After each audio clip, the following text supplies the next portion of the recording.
Kembali lagi di Jogja Jelang Siang, perdalam informasi menebar inspirasi. Pemirsa, sesaat lagi kami akan mengajak Anda untuk berbincang mengenai peran BRMP DIY dalam modernisasi pertanian spesifik lokasi untuk mewujudkan swasembada pangan. Dan selengkapnya dalam segmen Bincang Jelang Siang berikut ini.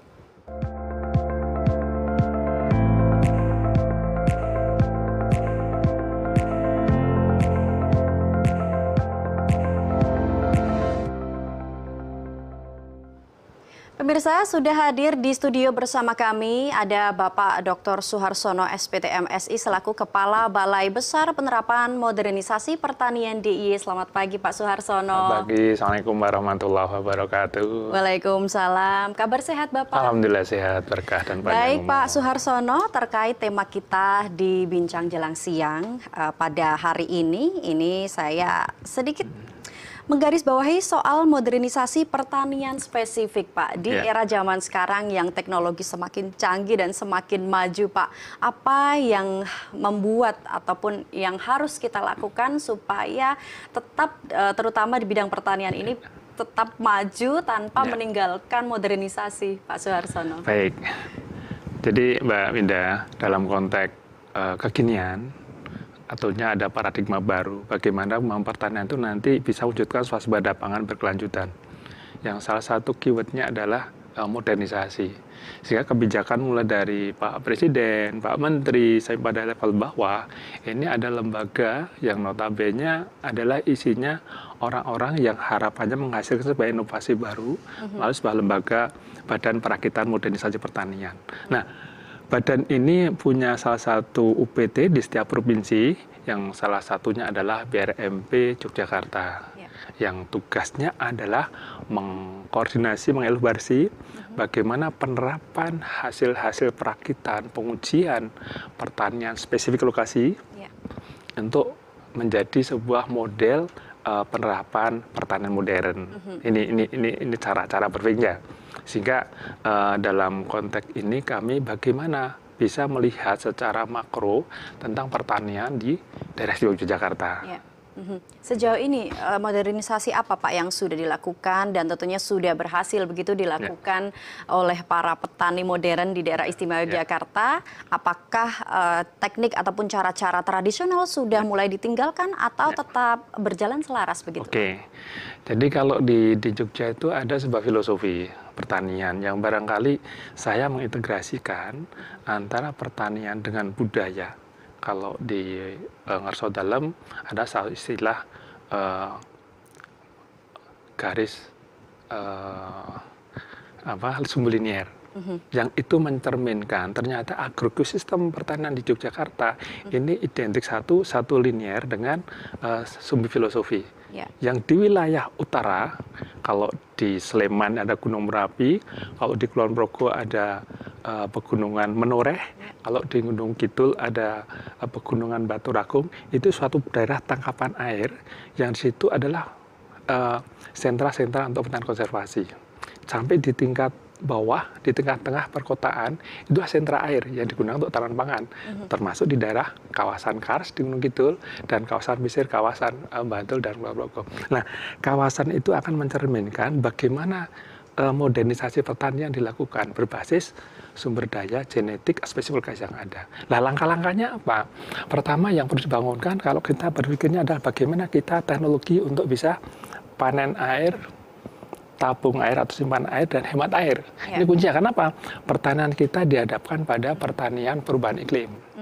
Itu dari aspek budidaya tentunya pendekatannya dengan pendekatan penggunaan alat mesin pertanian.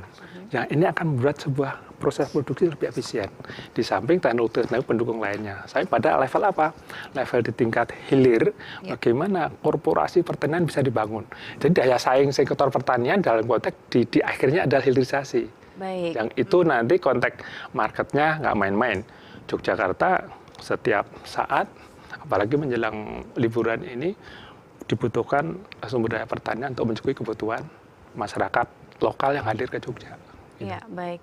Baik, sejauh ini Pak, dari bidang pertanian sendiri, apakah ada hal-hal khusus yang perlu diperhatikan terkait modernisasi ini agar mungkin tetap lingkungan ini tetap terjaga begitu Pak? Itu kuncinya apa? Jadi saya setuju dengan konteks pertanian yang ramah lingkungan yang dikembangkan, yang harapan saya di Jogja karena keterbatasan. Kepemilikan lahannya sangat sempit, kebutuhannya terus tidak tersediakan. Ya. Jadi pendekatan ramah lingkungan kalau saya pandang sebuah lembaga modernisasi pertanian harus dilakukan. Yang tentunya ini akan membawa ke depannya adalah pertanian lebih sehat, diterima di semua kawasan market, pasar. Sehingga dalam konteks pendekatannya ini adalah pertanian terpadu yang mengelaborasikan semua sumber daya pertanian yang ada, ditambah teknologi-teknologi hasil rakitan, di mana ini akan membuat sebuah proses produksi lebih efisien dan menyadari saing. Kuncinya adalah di harga, di output gitu. Artinya Gitu. tetap menjaga keramahan lingkungan begitu ya Pak ya? Ya.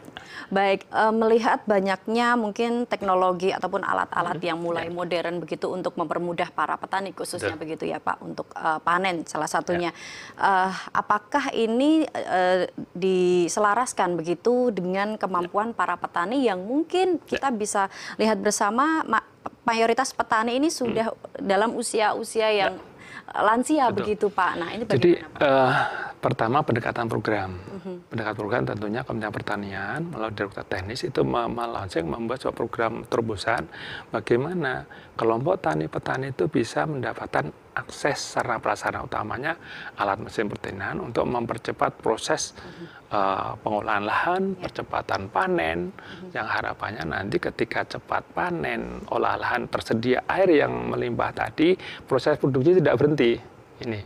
Sehingga tantangannya ketika kita mengharapkan dari kami BRP dengan pendampingan teknologi, dengan BIMTEK, dengan memberikan semacam terobosan, salah satunya pengen cepat tanam adalah disiapkan benih sumber.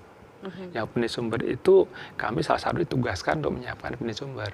Sehingga nanti diharapkan ketika ada suatu kawasan pertanian, katakanlah padi, satu desa misalnya, satu kecamatan, itu mappingnya berapa, sawahnya kebutuhan benihnya berapa, ini bisa dirancang sebuah pertanian modern yang berbasis adalah bisnis benih. Ini sejalan dengan arahan Pak Gubernur adalah Jogja Benih. Karena memang bisnis yang lebih menarik untuk di Jogja karena lahan produksinya sangat terbatas, tidak mungkin mencukupi kebutuhan konsumsi. Yang paling utama gimana Jogja bisa memenuhi kebutuhan benihnya sendiri.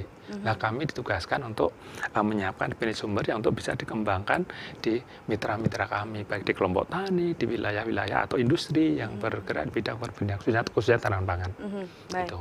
Kemudian sejauh ini bagaimana respon mungkin dari beberapa petani yang mungkin langsung dihadapkan, yang mungkin dulu seringnya bekerja secara tradisional begitu, sekarang dihadapkan dengan teknologi yang begitu banyak Pak. Ini kemudian apakah juga dari Dinas Pertanian sendiri juga mengajak para anak muda begitu, terutama lulusan sarjana pertanian ini Pak, untuk juga bisa turut bergabung? Kami terus mendorong bersama-sama dengan pemerintah daerah, dengan berbagai macam, dengan perguruan tinggi, bagaimana teman-teman milenial, petani-petani muda itu tertarik di bidang pertanian. Sehingga cara-cara pandang kami tentunya, kami tidak hanya mengarahkan, tapi kami membuat sebuah role model. Role model ini kami lakukan di sebuah Center of Excellence. Kalau Pak Gubernur punya istilah, katakanlah lumbung mataraman, kami di kantor sebagai tempat pembelajaran teman-teman milenial untuk belajar bagaimana penerapan modernisasi pertanian yang konteksnya berbasis agrosubsisten. Agrosistem misalnya di lahan sempit atau di kawasan perkotaan, kami punya penerapan itu. Di lahan sawah kami juga model penerapan yang kami kelola secara internal ekosistem yang harapannya calon petani muda kami ajak berdiskusi, terus kami belajarkan bisa melalui magang atau melalui praktek kerja industri dalam konteks waktu yang mengikuti pola akademik ya. Kalau itu mahasiswa, kalau itu teman-teman yang berusaha nih, kami menyiapkan itu. Sehingga Mulai dari proses penyiapan lahan, benihnya, sampai nanti bagaimana hitungan input output ini bisa oh ternyata pertanian modern itu bisa menghasilkan sebuah keuntungan yang efisien, punya daya saing begitu. Yang tentunya basisnya bukan basis ansih teknologi dari impor, tetapi kita bisa merancang dengan teknologi lokal yang bisa dikemas secara modern. Itu. Oke, baik. Sebelum merancang modernisasi pertanian ini, Pak, mungkin ada beberapa faktor yang tentunya jadi pertimbangan sebelum menentukan ini program ini esok akan dijalankan atau tidak. Ini apa, Pak? Jadi yang pertama pertimbangan cara berpikirnya kami optimis dulu. Ketika optimis, kami berpikir bagaimana bisa memenuhi kebutuhan konsumen. Yang konsumen itu bisa level menengah ke bawah, menengah sampai pada level akhir. Yang itu semua untuk bisa mencapai target pasar itu tentunya kita bisa memilih teknologi atau komoditas yang bisa menyesuaikan kebutuhan pasar gitu. Nah, ketika itu bisa dirumuskan, keoptimisme itu terjadi, tentunya kami mendorong teman-teman milenial untuk bisa bergerak di bidang pertanian, baik tanaman pangan, hortikultura atau peternakan. Kami dorong untuk belajar di tempat kami yang kantornya ada di Timur Stadion Maguwarjo. Di situ diterapkan teknologi modern berbasis hidroponik ada, berbasis greenhouse ada. Kalau yang lebih luas di sawah kami punya kebun percobaan di wilayah. Artinya kita juga bisa main ke sana untuk bisa melihat. Kapan-kapan nanti Mbak Winda saya undang. Baik, terima kasih. Pak Suharsono, mungkin boleh disampaikan tantangan terbesar ketika program ini dijalankan atau sebelum dijalankan ya Pak, pastinya kan ada tantangan dan juga resiko-resiko yang tentunya sudah tergambar begitu. Kira-kira apa saja? Jadi tantangan terbesar. Tapi mohon maaf Pak, boleh dijawab setelah yang satu ini. Oh baik.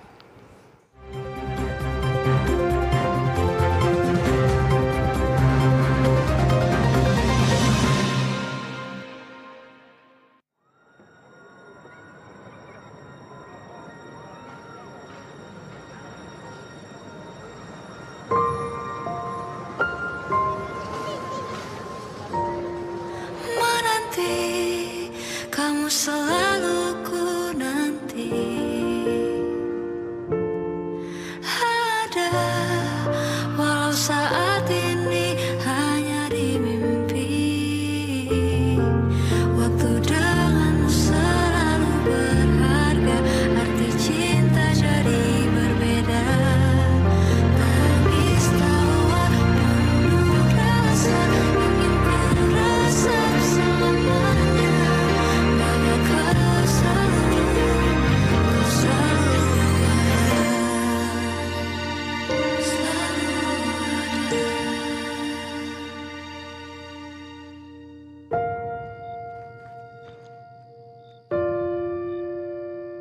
Selamat ulang tahun, Fauzan. Masih kamu masih menanti, berharap kamu kembali. Andai ku bisa memilih, kamu kan selalu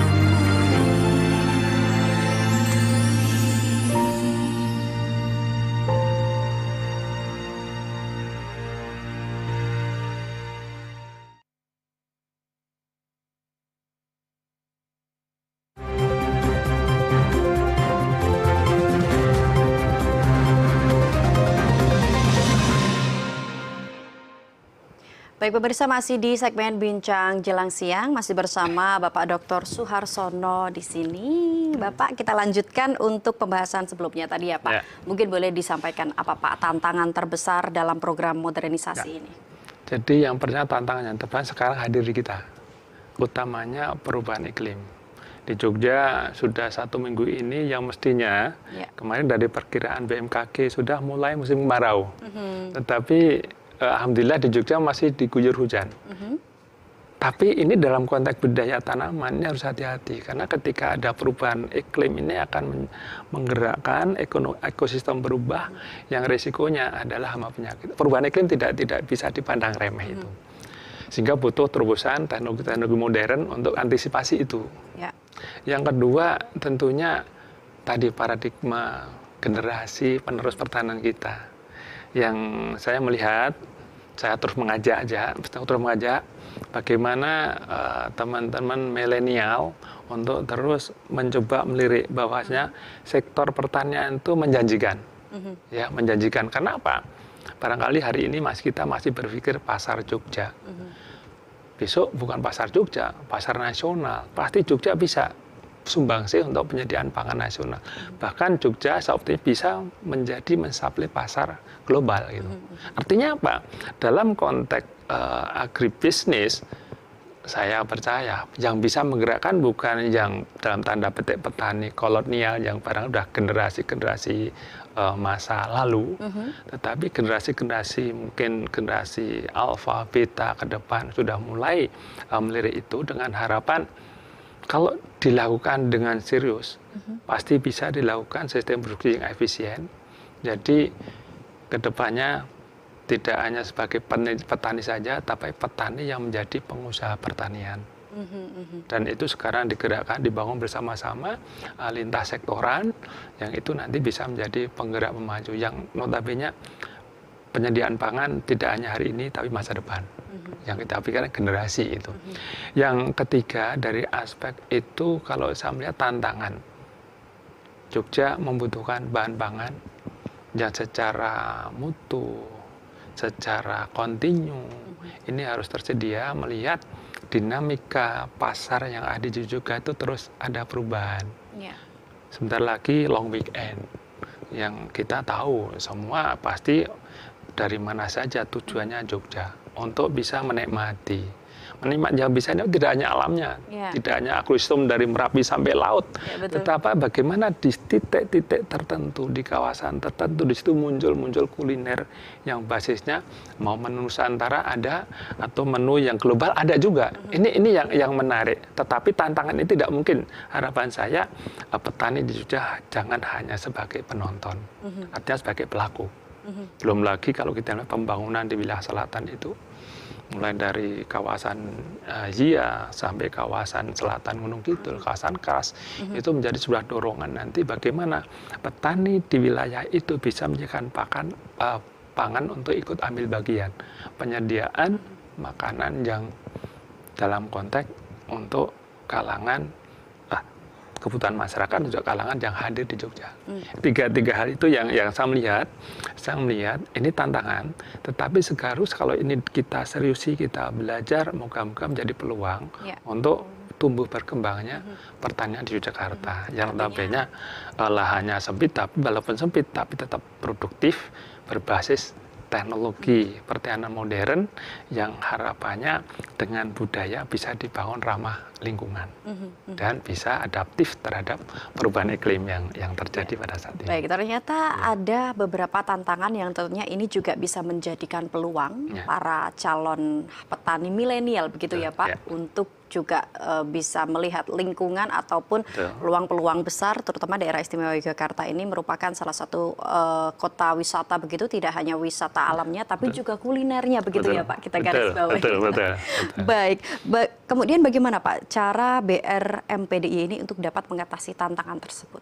Melihat tadi Bapak juga salah satunya mengatakan untuk lahan di daerah istimewa Yogyakarta ini juga terbatas. Apakah ini nanti ada sistem perekayasaan, percepatan pertumbuhan tanaman atau bagaimana? Jadi alhamdulillah kami punya sarana prasarana yang didukung oleh sumber daya manusia atau human capital yang handal dari S1 sampai S3 itu tersedia. Itu SDM-nya tersedia. Yang kedua, kami punya laboratorium atau uji mutu pupuk dan efektivitas yang itu sudah berbasis ISO 17025 itu. Yang ketiga, di samping itu kami diberikan kemudahan untuk bisa berinteraksi sehingga kami punya kebun yang harapannya ini bisa digunakan sebagai center of excellence-nya untuk membangun, untuk mengedukasi teman-teman yang ingin bergerak di sektor pertanian, tanaman pangan, tanaman hortikultura atau peternakan. Yang di situ kami kelola secara ekosistem, menggerakkan sumber daya manusia berbasis mulai dari pengelolaan irigasinya, pengelolaan lahannya, sistem pertaniannya, sistem pupuknya, penyediaannya di situ. Sehingga kesiapan kami untuk membawa pertanian di Jogja mengarah yang lebih punya daya saing modern, tentunya kami di kantor menyiapkan tempat untuk pembelajaran. Harapan saya ini menjadi sebuah terobosan. Ya. Kalau pengen melihat yang dikelola oleh sebuah institusi yang harapannya ini bisa digunakan untuk penerapan lebih luas lagi, tentunya berbasis knowledge menghasilkan teknologi-teknologi terobosan, begitu.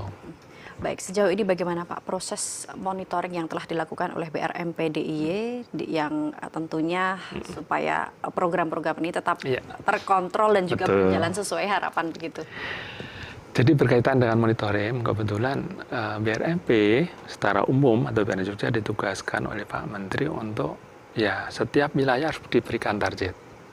Menggerakkan semua sektor sumber daya pertanian, termasuk sekarang mitra yang sangat bisa mempercepat kami adalah ada teman-teman penyuluh yang ada di lapangan bisa bergabung dengan kami. Menjadi sebuah terobosan bagaimana mengevaluasi, menilai sebuah program tantangan program nasional ini bisa terimplementasi di Yogyakarta.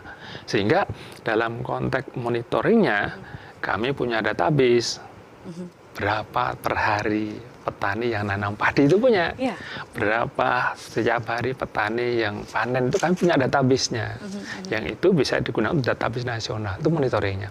Yang kedua, ini baru tanam panen saja, belum bagaimana meningkatkan produktivitas.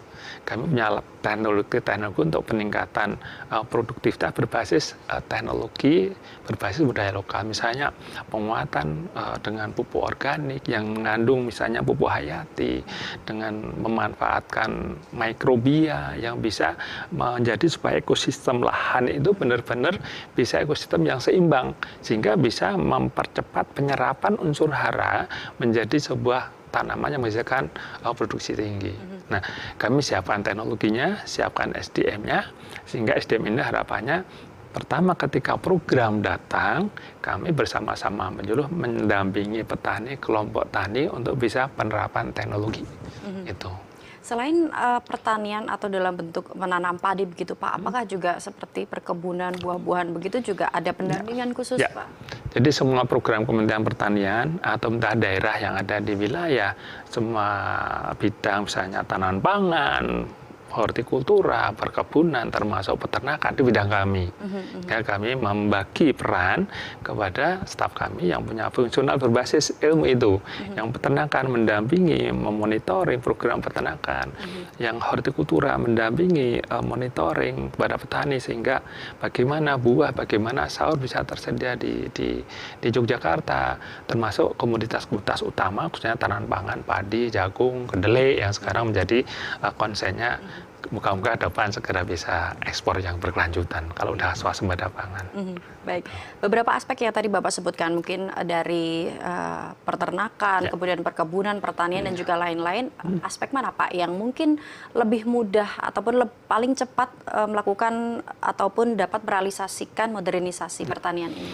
Jadi semua itu basisnya adalah basis bagaimana sumber daya lokal itu bisa digerakkan. Artinya butuh identifikasi.